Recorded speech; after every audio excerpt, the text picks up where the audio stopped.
Good morning everyone. అందరూ బాగున్నారా? రోజు మా మమ్మీ తీస్తుంది కదా, ఈరోజు నేను తీస్తున్నాను. ఎందుకంటే మమ్మీ వర్క్లో ఉంది. ఈ బీరకాయ అనేది చాలా సాధారణంగా ఉంటుంది చూడడానికి, కానీ ఇందులో చాలా పోషకాలు ఉంటాయి, ఖనిజాలు కూడా ఉంటాయి.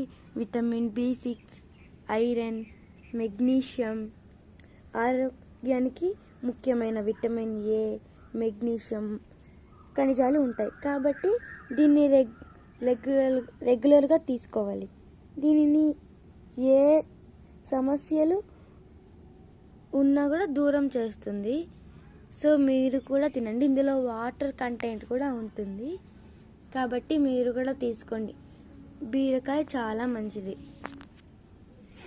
ఇలా మేము మా పెరట్లో ఉన్న బీరకాయని మొదటిసారిగా కట్ చేసుకుంటున్నాము తినడానికి. మీరు కూడా ఎన్విరాన్మెంట్లో మీకు ఏ చెట్టు దొరికితే ఆ చెట్టు నాటండి. Thank you.